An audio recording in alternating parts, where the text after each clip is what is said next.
Bagong araw, bagong pag-asa. Ngayong araw nga ay samahan niyo ako na maglinis. At ang topic nga natin ngayon ay tungkol sa mga working student. Alam ko nga na maraming makakarelate kasi nga maraming mga kabataan na pinagsasabay ang kanilang pag-aaral at pagtatrabaho.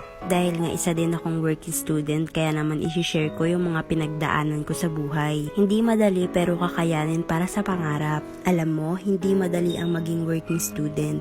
Habang ang iba ay nagpapahinga pagkatapos ng klase, ikaw naman ay naghahanda para sa trabaho. Minsan pagod ang katawan pero hindi ang puso.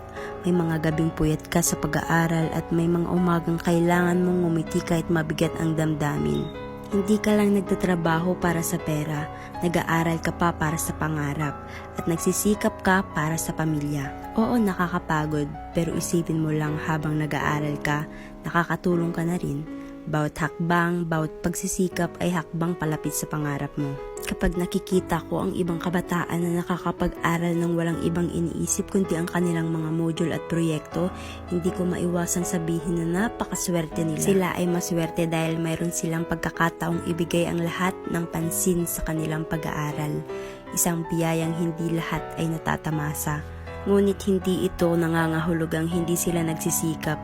Iba ang landas na tinatahak natin. Ang kanilang swerte ay nagbibigay din sa akin ng lakas para patunayan na kahit kakaibang daan ko, makakarating din ako sa paruroonan. Kabataan, narito ako para sabihin sa inyo na huwag niyong sayangin ang biyayang inyong natatamasa. Alam kong marami sa inyo ay hindi kailangan magtrabaho habang nag-aaral. Mayroon kayong suporta mula sa inyong pamilya kaya pwede niyong ibigay ang buong atensyon sa pag-aaral. Huwag niyong ipagmalaki na hindi kayo naghihirap. Sa halip, gamitin nyo itong pagkakataon para maging isang mabuting estudyante. Mag-aral ng mabuti at itaguyod ang inyong mga pangarap. Hindi kailangan magtrabaho para patunayan na nagsisikap kayo.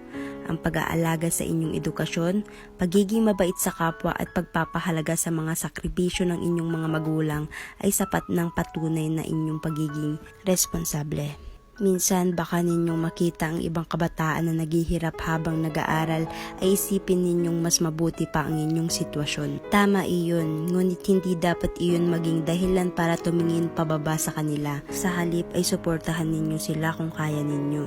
Maging maunawain dahil iba-iba ang landas na tinatahak ng bawat isa. Sa lahat ng working student dyan, nandito ako para sabihin sa inyo na hindi kayo nag-iisa at ang inyong paghihirap ay hindi balewala. Alam kong maraming beses na napapagod kayo na minsan ay nais ninyong sumuko. Mga gabing puyat sa pag-aaral tapos trabaho sa umaga. Mga araw na hindi kayo makapaglaro o makasama ang mga kaibigan at mga sandali na parang hindi na kayo makahabol sa lahat ng gawain. Pero tandaan ninyo, ang bawat hirap na inyong tinitiis ay nagpapalakas sa inyo. Hindi lang kayo natututo ng mga aralin sa paaralan, natututo kayo ng pagtitipid, pagpaplano ng oras at pagiging matatag sa gitna ng kahirapan. Ang mga karanasang ito ay magiging inyong kayamanan sa hinaharap. Hindi lahat ng kabataan ay nakakaranas ng ganito, kaya mas may alam kayo tungkol sa tunay na buhay. Huwag niyong ikahiya ang pagiging working student. Ipagmalaki ninyo ito.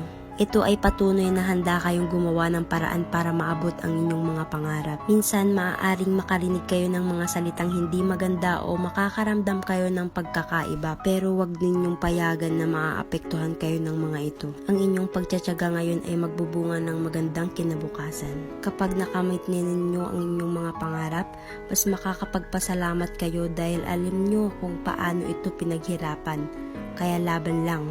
Balakas kayo, matatag kayo at karapat-dapat kayo sa tagumpay na hinihintay ninyo. Tandaan nating lahat na iba-iba man ang ating mga landas, iisa lamang ang ating hangarin ang makamit ang tagumpay. Kaya naman yun lang. Salamat sa pagkikinig.